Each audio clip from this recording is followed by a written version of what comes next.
Now, the other important issue that people are talking about is the return of the CAA debate, the Citizenship Amendment Law, which was passed by the Parliament 4 years ago, in December 29 to be precise, has once again caught the attention of public. The centre announced that the final draft of the CAA is expected to be completed by March 30th, 2024. This declaration has triggered a debate with many dissenting voices from the opposition camp. Listen to what the Minister of State Ajay Mishra said about the draft date.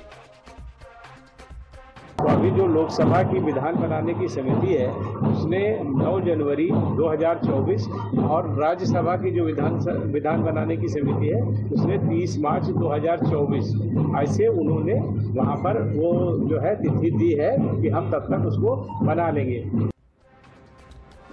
The announcement has met with opposition claims that it is a ploy to polarize voters ahead of 2024 election. The opposition believes that this is a deliberate attempt to divert attention from critical issues that the country is facing. The BJP has hit back, accusing the opposition of trying to give a communal twist to this legislation that was cleared by the parliament. They have been consistent in the stand that CAA is not discriminatory against any particular religion, including Muslims. 2024 का चुनाव है, क्योंकि चुनाव नज़दीक आया. 5 साल तक तो ये सोए रहे, कोई कार्रवाई नहीं की. अब जैसे लोकसभा का चुनाव नज़दीक आ रहा है तो इनको ये याद आया, जो धार्मिक ध्रुवीकरण है उसकी कोशिश की जाएगी. यही भारतीय जनता पार्टी का मेरा ख्याल है कि उनका लक्ष्य ही है. ये सीए का साथ कोई मुस्लिम का कोई कनेक्शन ही नहीं है, लेकिन ये लोग वही कनेक्शन बार बार लेके आ रहा है. ये जो उद्वास्तु है, जो बांग्लादेश और आसपास कुछ देश से पीड़ित जो हिंदू नागरिक है, जिनको अभी जाने का कोई रास्ता नहीं है, जिनको कोई बचने का कोई आशा नहीं है, ऐसा लोगों को आशा का किरण दिखाने के लिए मोदी जी और अमित शाह जी ने जो चिंतन करके जो सीए बिल लाया, वो देश के लिए एक अभूतपूर्व बिल है. ये बीजेपी का वही एजेंडा है, भय बनाओ. जब जब चुनाव में पराजय दिखने लगे तो वापस वो माहौल क्रिएट करो ताकि वातावरण तब्दील किया जाए. लेकिन ये केवल राजनीतिक स्टंट है, इसके अलावा कुछ नहीं. ये 100% भय है. चारों राज्यों में सरकार लगभग ऐसा जो दिख रहा है कि अब इनकी सरकार नहीं आने वाली कहीं भी, तो उसका भय. तो 24 को बचाने के लिए ये सब यही हथकंडे करेंगे. सीए इंप्लीमेंट होकर रहेगा, आज से नहीं. हम लोग तो बोलते आ रहे हैं, जिस देश की विभाजन धर्म के आधार पर हुआ था, आजादी का लड़ाई है, ये लड़ाई तुम किसके लिए कर रहे हो? स्वाधीन हिंदुस्तान के लिए, स्वाधीन भारत के लिए या स्वाधीन पाकिस्तान के लिए? जो मजबूर होकर अपना जमीन छोड़कर, अपना सब कुछ दे करके इस देश में चले आए, उसको सिटीजनशिप देना ये ड्यूटी है स्टेट का. You're watching the NewsHour at 9. Debate number 2 on Times Now. Super Prime Time. You've heard the arguments. Let's open this up. Dr. Ranganathan stays on. Ratan Sharda, author, analyst. Sanjay Jha stays on. Riju Datta, national spokesperson of Trinamool Congress. Atikur Rahman is also on the show. Riju Datta, good evening. Now, this was passed by the parliament in December 2019. Good evening, Pranesh. There were many in the opposition who said, when are you bringing it? Why are you not notifying the rules? You know, there's no problem in that. But now that MOS Home, Mr. Taney has said that we are bringing the draft rules in March 2024. The same narrative that was being pushed before this law was cleared by the parliament, we are back to that. Fear-mongering, this is anti-Muslim. How is this anti-Muslim?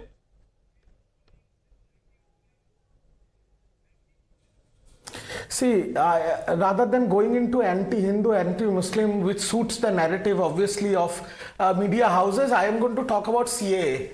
My question is this: if you want, you have passed it in the parliament. How many times you have pushed it back? Why are the rules not formulated? Every time, just before the general elections, they will play this card: CAA karenge, ye karenge, wo karenge. Why? Why do you do this? Why March 2024? Why not December 2023? Why not November 2023? Why March 2024? Why not even August 2024? Because April में elections है. हमको हिंदू मुस्लिम खेलना है, because that is the only card. See, BJP has only two cards to play in national politics. One is Hindu Muslim, the second one is nationalism. You tickle people on the patriotism of India and then you tickle people on religious lines. Other than that, what has BJP got? It is basically standing on two crutches of ED and CBI.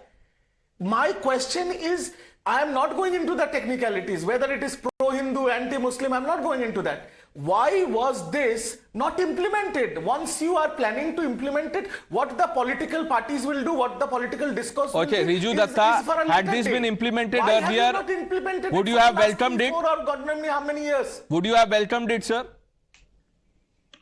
You have a problem with the timing, We right? we have clearly said, my party my party has clearly said that we do not believe in that. Because why I am saying that, when in one way you say it is anti-Muslim and it is pro-Hindus, it is trying to give shelter to the Hindus that have been put under the sword in different other foreign countries. My question, in Assam, when you implemented this, 90% of the people in these detention camps are Hindus. There was one old lady whose father was a freedom fighter for India who went to Supreme Court and fought for 3 years to prove that she is a citizen of this country.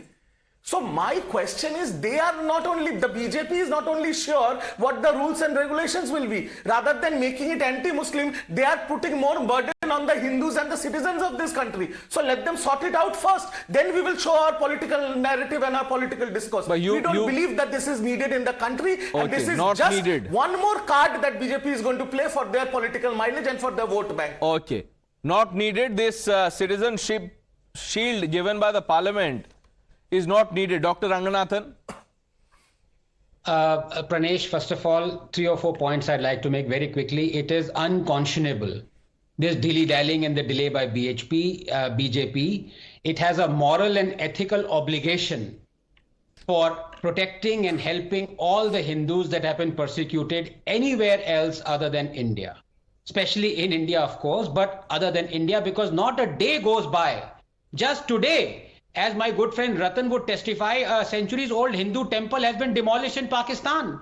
You regularly see abduction of Hindu girls, their rapes, their forced marriages, the judiciary turning the blind eye. All these things are happening not only in Pakistan but in Bangladesh as well. You see the population dwindling. You saw what happened in Kabul. So I don't know why this dilly-dallying by the BJP. I tend to agree with Richuda. They're looking at some political motive behind this. Nothing else can explain it, especially when the Congress in 2015 resolution demanded citizenship for all Bangladeshi minorities. Now, Bangladeshi minorities are not Muslims, right? They're only Hindus or Christians or non-Muslims.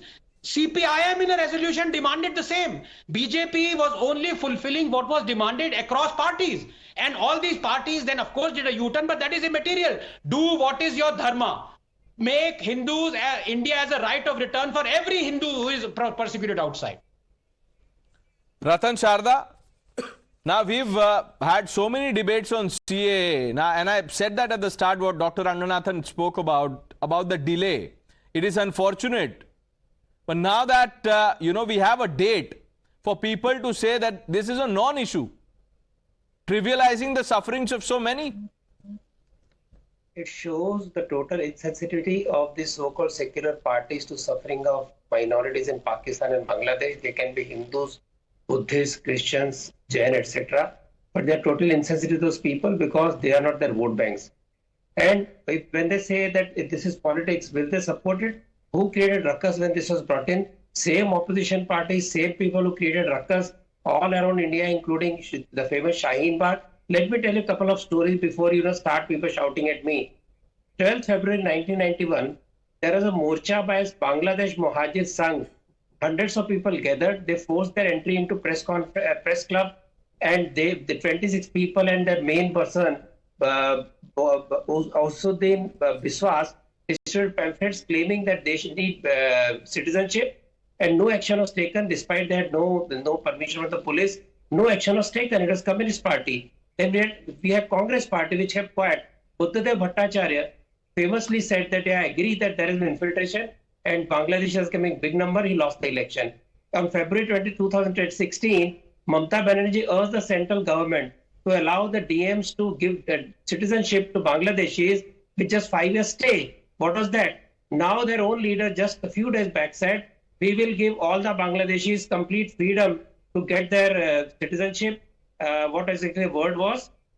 She said that TMC will help Bangladeshis to get voter list by 2024. What was that? So on one side, you play politics of using infiltrators, illegal migrants as voters. On the other side, a bill which has nothing to do with Indian Muslims, nothing to do with Indian business. Underline, underline, underline. And you keep on saying Hindu-Muslim issue. It is an issue of the persecuted minorities. And what is the logic? Muslims decided to have a country because they wanted to stay in a Sharia country. So Pakistan was created. It is like a son asking for a division of property. He divides the property, then he cannot run his business. He comes back to the parents saying, "Mujhe apne ghar mein वापस लो." On what ground? Either you say, "I made a mistake," all partition nullified, all the laws nullified, we want to rejoin India. Right. Or you cannot say that you ask for property, you ask for asset. Now since you cannot manage, you want to come back to India. Sanjay Jha, is that not a fair argument? That Pakistani, Bangladeshi Muslims have a right to come to India. What is the logic? Logic is those persecuted should be allowed. Sanjay Jha answering Ratan Sharda. Sanjay Jha. It becomes communal. Okay. You have Pranesh, smiles on your face. You people laugh at Hindus who are he is answering. who are kidnapped. Dr. Sharda, he is responding to what you just said. Smile on them, you smirk on them. Sanjay Jha, yes. Can I answer? Can I answer? Take a deep breath, sir. Yeah, number one, Pranesh, most importantly, the matter is before the Supreme Court. There are a lot of legal experts who view it that it will be probably struck down as unconstitutional. It is against the basic structure of the Constitution. Maybe that's why the BJP is terribly nervous. Number two, their hypocrisy, the fraud that they perpetrate on the people of India is exposed by only one fact. It's a fact, it's not a rhetoric, that if they were so passionate as to bring it into Parliament and pass it as an act, why has it taken them 4 years to notify the same? There's a reason behind that. They saw how the public of India was protesting on the roads, cutting across all religion. And the BJP and Mr. Modi was saved because the coronavirus pandemic happened and unfortunately the crowds could not gather together. But there were peaceful protests against the law where people were participating across religious communities in India against what everybody knew was a discriminatory law. And that is the truth. This is a party of divide and rule. But, you know, tragically, Mr. Modi knows, I think Mr. Sharda will know in a few weeks, this game is now played out. It's become cliched. Everyone can see through this game of divide and rule, polarize, polarize, and polarize. And people know there's nothing has changed in their lives, no material improvement. It is nothing but the bigotry of the RSS and the BJP. Okay, this shield for persecuted minorities is driven by bigotry. Ratan Sharda, 20 seconds, we'll have to wrap this up. What is basic structure? Basic structure of constitution is for the nation, for the Indian citizens, or is it for the outsiders?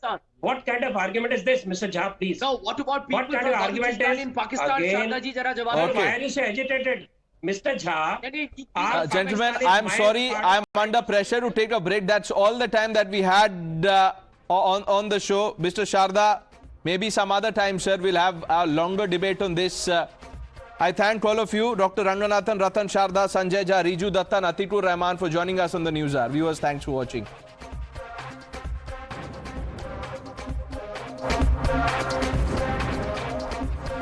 You were watching the NewsHour at 9. Stay tuned.